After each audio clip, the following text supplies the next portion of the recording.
Ketika Bhima bertanya, "Oh Krishna, bisakah saya sendiri yang membunuh Jarasandha?" Krishna menjawab, "Apakah kamu membunuhnya atau tidak? Jarasandha pasti akan mencarimu untuk membunuhmu." Bhima kemudian bertanya, "Krishna, mengapa ia ingin meninggalkan kalian semua dan hanya membunuhku saja? Dahulu kala di kerajaan Magadha, ada seorang raja bernama Brhadratha. Ia tidak mempunyai anak, jadi ia melakukan penebusan dosa. Seorang resi muncul dan berkata, 'Jika istrimu memakan buah ini, kamu akan memiliki seorang putra yang sangat kuat.' Dan kemudian lenyap. Brhadratha mempunyai 2 orang istri dan ia mencintai mereka berdua dengan setara. Jadi, ia membelah buah itu menjadi 2 bagian dan memberikan 1 bagian kepada masing-masing istrinya. 9 bulan kemudian, kedua istri itu melahirkan. Tetapi masing-masing anak lahir hanya sebagai setengah tubuh satu sisi, memiliki 1 tangan, 1 kaki, dan setengah kepala. Kedua bayi itu lahir dalam keadaan mati dan mereka tampak menakutkan. Raja memerintahkan tentaranya untuk membungkus kedua bagian tubuh tersebut dalam bungkusan kain yang terpisah dan membuangnya ke dalam hutan. Di hutan itu, hiduplah seorang siluman wanita bernama Jara. Ketika ia melihat kedua bungkusan itu, ia membukanya karena penasaran. Ia menemukan 2 bagian tubuh bayi. Ia memutuskan untuk membawanya kembali ke gua untuk dimakan. Dia menyatukannya menjadi 1 bungkusan. Namun, ketika ia siap untuk membuka bungkusan itu lagi, 2 bagian tubuh itu telah menyatu menjadi 1 tubuh, dan anak itu tiba-tiba hidup kembali dan mulai meraung-raung dengan keras. Karena tidak ingin membunuh anak itu dan menyadari bahwa ia pasti keturunan raja, Jara membawanya ke hadapan raja dan menjelaskan semua yang telah terjadi. Dengan penuh kegembiraan, raja menamai bayi tersebut Jarasandha. Jara diambil dari nama iblis perempuan, dan Sanda yang berarti bergabung. Jarasandha juga menerima anugerah khusus, tidak ada yang bisa membunuhnya. Faktanya, ada 4 orang lain yang lahir di bawah bintang yang sama dengan Jarasandha, dan tidak ada satupun dari mereka yang dapat dibunuh oleh siapapun. Di antara ke-5 orang tersebut, siapapun yang pertama kali berhasil membunuh salah satu dari mereka, maka ia akan dapat membunuh ke-4 orang lainnya. Krishna melanjutkan, "Bhima, engkau juga dilahirkan di bawah bintang yang sama. Oleh karena itu, kamu harus membunuh Jarasandha terlebih dahulu, atau dia akan memburu dan membunuhmu." Bhima bertanya, "Krishna, dapatkah saya membunuh seorang pejuang yang begitu perkasa seperti Jarasandha?" Krishna menjawab, "Bahkan dengan saya di sisimu, kamu sudah berpikir tentang kekalahan. Itulah sebabnya mengapa orang-orang mengatakan bahwa tubuhmu lebih besar daripada otakmu di antara para Pandava. Percayalah padaku, aku akan membimbingmu." Krishna, Arjuna, dan Bhima pergi ke kerajaan Magadha dengan menyamar sebagai seorang Brahmana. Mereka bertemu dengan Jarasandha. Walaupun ia mengenali mereka, ia berpura-pura tidak mengenalinya. "Wahai para Brahmana, apa yang membawamu kemari?" tanyanya. Mereka memprovokasi dirinya. "Seluruh dunia mengatakan bahwa tidak ada seorang pun yang pernah dilahirkan yang dapat mengalahkanmu dalam gulat. Pilihlah salah satu dari kami dan kalahkan dia di arena. Kemudian kami akan menerima apa yang dikatakan dunia tentang Anda sebagai sesuatu yang benar." Meradang, Jarasandha menjawab, "Baiklah, siapapun yang ingin bertarung, ayo. Kalian akan melihat sendiri apakah dunia mengatakan kebenaran atau kebohongan." Ia pun melangkah masuk ke dalam arena. Bhima memandang Krishna, dan dengan matanya, Krishna memberi isyarat agar Bhima maju tanpa rasa takut. Bhima memasuki arena gulat. Pertarungan antara keduanya dimulai hari demi hari, berlangsung selama 13 hari. Keduanya tidak menunjukkan tanda-tanda kelelahan. Akhirnya, dengan meninggalkan pertarungan tangan kosong, mereka mengambil senjata dan bertarung dengan ganas. Pada satu titik, Bhima berhasil memenggal kepala Jarasandha dengan pedangnya. Tetapi kepala itu segera menyatu kembali dengan tubuh Jarasandha. Bhima memotong lengannya, kakinya, bahkan membelah tubuhnya menjadi 2. Namun setiap kali, bagian-bagian yang terpotong itu menyatu kembali. Bhima menjadi tidak yakin apa yang harus dilakukannya. Sementara itu, pukulan-pukulan yang dilayangkan Jarasandha kepada Bhima membuatnya membengkak dan memar. Tetapi Jarasandha sendiri tampak tidak terpengaruh oleh rasa sakit. Putus asa, Bhima melirik Krishna, dalam hati memohon pertolongan. Krishna memetik sehelai daun dari tanaman di dekatnya, merobeknya secara vertikal menjadi 2 bagian, lalu melemparkan bagian kanan ke sisi kiri dan bagian kiri ke sisi kanan, dan melemparkannya berjauhan. Bhima mendapat petunjuk. Dengan marah, ia memukul Jarasandha, membantingnya ke tanah, lalu menjepit salah satu kaki Jarasandha dengan kakinya dan menarik kaki lainnya dengan tangannya.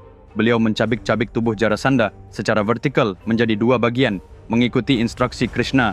Beliau melemparkan bagian kanan ke arah kiri dan bagian kiri ke arah kanan dan menguburnya secara terpisah. Dengan demikian, kisah Jarasandha pun berakhir. Mereka membebaskan 99 raja yang ditawan oleh Jarasandha.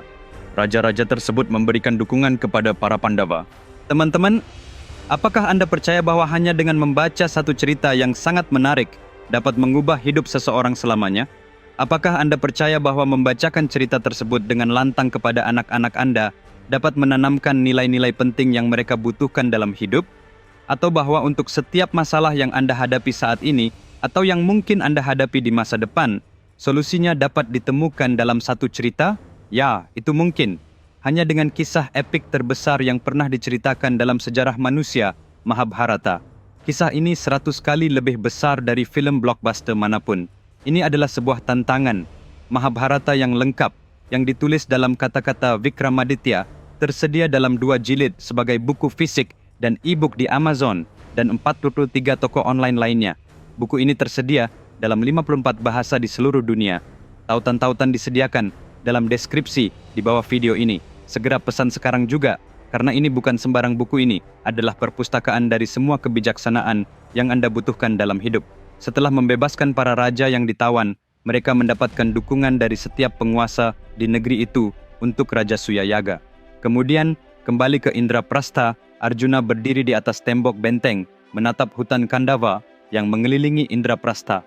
Krishna mendekatinya dan berkata, "Arjuna, bukankah hutan Kandava yang mengelilingi Indraprastha ini sangat indah?" Arjuna menjawab, "Ya, Krishna, memang benar." Krishna kemudian berkata, "Hari ini, kamu harus membakar seluruh hutan Kandava ini dan memusnahkan semua burung, binatang buas, setan, raksasa, dan ular di dalamnya. Tidak ada satupun makhluk hidup yang boleh lolos. Mereka semua harus dibunuh hari ini juga, Arjuna." "Mengapa, Krishna?" tanya Arjuna. "Dalam beberapa hari lagi," Krishna menjelaskan, "kita akan menyelesaikan pengorbanan Raja Suya dan kemudian Dharma Raja akan dinobatkan sebagai kaisar.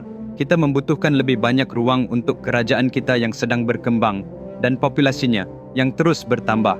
Lokasi hutan Kandava ini adalah lokasi yang sempurna.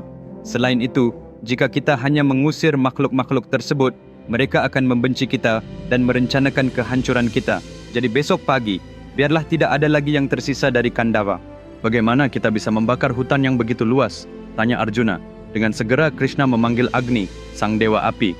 Agni pun muncul dan Krishna pun menyapanya, "Agni, orang-orang melakukan homa, yajna, dan pengorbanan yang tak terhitung jumlahnya untuk membersihkan diri dari dosa-dosa mereka, mempersembahkan dosa-dosa itu ke dalam api suci. Dengan demikian, mencemari dirimu, menguras kekuatanmu dari hari ke hari. Jika Anda ingin mendapatkan kembali kekuatan asli Anda, hanya ada satu cara. Pada masa Ramayana, ketika Hanuman membawa gunung Sanjivani, banyak tanaman obat yang manjur jatuh ke dalam hutan Kandava ini. Tanaman-tanaman tersebut tumbuh menjadi pohon-pohon besar di sini dengan kekuatan yang bahkan dapat membangkitkan orang mati. Bakarlah seluruh hutan Kandava dan bebaskanlah dirimu dari segala kotoran yang menumpuk." Agni kemudian berkobar seperti matahari kedua dan membakar seluruh hutan. Ketika makhluk-makhluk melarikan diri, Arjuna membunuh mereka, memastikan tidak ada yang lolos. Beberapa di antaranya menyelinap pergi tak terlihat oleh Arjuna. Saya akan bercerita tentang mereka ketika kita sampai pada perang Kurukshetra. Agni membumi hanguskan seluruh hutan Kandava dan Arjuna membunuh semua makhluk hidup di dalamnya. Pada akhirnya, hanya sebagian kecil yang tersisa. Tepat ketika Agni sedang melahapnya, seekor Asura mencoba melarikan diri. Arjuna melihatnya dan mengarahkan panahnya. Asura itu berteriak, "Berhenti Arjuna, dengarkan aku sebentar saja. Kemudian Anda dapat membunuh saya jika Anda mau. Nama saya Mayasura. Saya memang seorang Asura, tetapi saya adalah seorang arsitek yang jauh lebih hebat daripada Vishwakarma. Aku akan membangunkanmu sebuah istana yang menakjubkan. Tidak seperti istana yang pernah dibangun atau yang akan dibangun. Istana seperti itu akan menjadi unik untuk kerajaan Anda sendiri, yang akan sangat meningkatkan kemasyhuran Anda. Tolonglah, berilah saya satu kesempatan saja untuk hidup." Teman-teman, konten di episode berikutnya akan berada di level yang berbeda. Jangan sampai ketinggalan. Mari kita bertemu lagi hari Sabtu depan pada jam yang sama. Sementara itu, pesanlah buku Mahabharata saya sekarang juga. Tautan ada di deskripsi di bawah video ini. Dan juga, jika Anda belum berlangganan ke channel saya, silakan segera lakukan. Sampai jumpa, jaga diri anda. Sampai jumpa.